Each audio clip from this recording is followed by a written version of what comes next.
Hey there, it's the Frogman here, and decided to talk about my experience of shooting the M4, M9, and M203 grenade launcher. You may be wondering, how did this guy end up shooting all these weapons? Well, I'm technically in security force training. Actually, I'm out of training right now because I'm on med hold, or X-ray was what we like to call it, because my arm. I hurt my arm somehow, and I don't know how. But getting back to what I was actually training. They train us on a couple different weapons systems, the M4, the M9, also the M203 grenade launcher, and M240 SAW, and M249 Bravo. I did not shoot those light machine guns. I've only gone through Block 2 of training, which would be the M4, M9, and M203 grenade launcher, and I've qualified on all those weapons. Starting off, they teach you a class through all of these, all the weapons, how to handle them, how to, all the safety tips, how to fix them if they're jammed, immediate action and remedial action, and if it actually does break, what to do if you hear them 9 make a certain noise. Okay, stop firing, and you're gonna have to clear it out, and all this other stuff. It's definitely informational, and it's stuff that you need to fire these weapons just in case it goes wrong, because weapons, they're dangerous. They are really, really dangerous. Whether it's just reloading them and you getting your hand caught in the bolt, or whatever it is, you got to be really careful around the weapons. And it's not even just pointing the weapon, in front of you. It's what the mechanics of the weapon is. But it was a fun experience just learning how to do all this stuff and handling the weapon. But when we actually got out on the range and we were learning all these different positions, how to fire, and we got all these practice rounds to shoot, that was a lot of fun. I'm not gonna lie to you. Time flies when you're actually sitting there reloading the weapons, and you feel like, oh, I'm a badass. I'm living Call of Duty in real life and all this stuff. We're making jokes out there about that. About how this is Call of Duty. It's gonna be like, oh, well, what, the M4? Yeah, I actually shot that. Yeah, I got you, man. But shooting the M4 with the red dot sight that we had on there, because you have to qualify with the red dot sight and the iron sight on the M4. The iron sight is a little bit harder to use because you have to line up the front sight, whereas the red dot, pretty much where you put that red dot, the bullet goes right there. The difference between the red dot and the iron sight you have to use one eye generally closed, and with the red dot you're supposed to actually shoot with two eyes open. That's what it's made for close range engagements when you're inside. And the M68 red dot is a fun little weapon, fun little red dot to use, but looks more like an ACOG sight than the red dot that you see in Call of Duty. I'm not sure if they actually make red dots like that in real life, but the red dot that I have, that we use in the Air Force, is a little bit different than that. Moving on, I actually got trained on the M9. The M9 is a little bit intimidating because you actually have to learn how to carry it in the holster with it on fire. But you definitely look like a badass because you actually get a leg holster with it. You get to carry it in your leg instead of on the hip and everything, and you look like a badass. But at the same time, that weapon's on fire.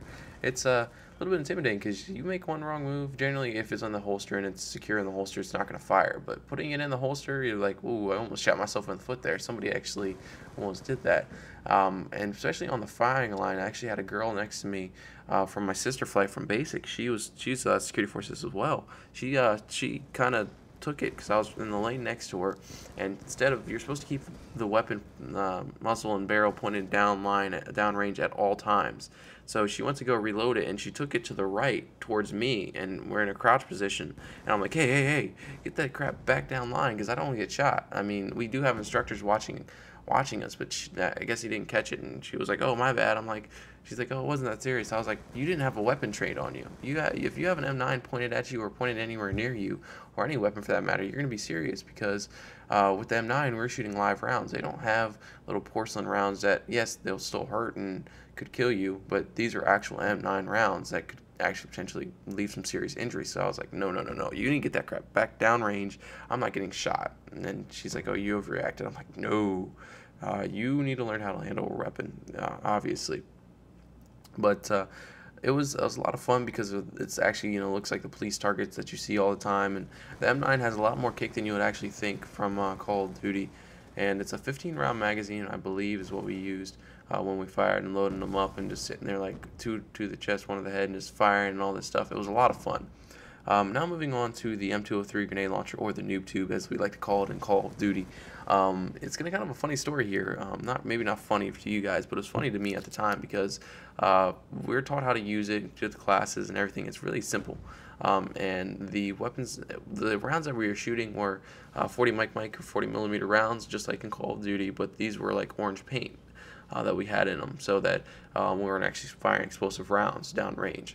But when we were firing these things, they're plastic and they're really fragile, and they kept telling us not to drop these things, not to drop them. And the instructor that, the sergeant that loaded up my weapon, because they didn't want you loading them up by yourself, so you either had your wingman load them up, or you had your instructor. My instructor is the one that dropped it and nearly got it all over my combat boots and my ABUs. I was like, really? Come on now. But back to the aiming part of it, they taught us how to aim with it and everything, and 100 meters, 200 meters, 300 meters, all that stuff. But I could not. My stuff was going all over. I was like, well, you know what? What if I ended like I would in Call of Duty? What would happen then? Because I was a pro tuber, I was a pro piper, man. Just right off spawn, just whoop, straight up in the air, whoop, boom, I just kill everybody. No, I didn't do that. Okay, yes I did, but don't judge me for it. Not often anyway. I didn't do it too often. But I was like, what would I do in Call of Duty? How would I do this? Well, I was like aiming. I was like, okay, you know what? I'm gonna do like Call of Duty. I hit dead on the target. I'm like, you know what? Screw how they're telling me how to aim. I'm doing it like Call of Duty, and I'm hitting my targets. And that's how you have to do it. Is you have to. I probably was aiming wrong to begin with, and the way they told me is like Call of Duty's way, and whatever. Anyway, I ended up shooting my targets and hitting them pretty dead on, and it was a lot of fun to shoot those rounds. It was only about 15 rounds that we shot, but it's shooting weapons in real life is a lot more dangerous than you would think, because it's not just that you're shooting a weapon and yes, what at the other end of that barrel is not just the projectile. It's the mechanism behind it as well. You can get hurt if you don't hold on to the weapon the right way. You can get hurt if you reload it the wrong way. You can get hurt for sticking your finger in the muzzle, just sticking your hand where it doesn't belong. Even just handling the weapon to clean it out and clear it, you can actually hurt yourself. And taking the hand guards off the M4 and all this stuff, you can really end up injuring yourself. But you got to be careful with the weapons. As far as my training and everything goes, I really would like to get back to training, but if not, I'm stuck doing this YouTube thing and helping out around sitting details, because I really can't do anything else, which is fine with me. I'll be stuck here doing YouTube. I definitely have enjoyed YouTube in the past, and I think this will be a good outlet for me, and just to help me stay out of trouble while everybody else is getting into trouble. Well, actually, not that many people get into trouble. It's just a few bad eggs that we still have to decide to do something stupid and get LORs and stuff. But hopefully you guys have enjoyed this commentary, and you want to hit that subscribe button and follow me on Twitter and my Facebook and all that good stuff. But peace out for now.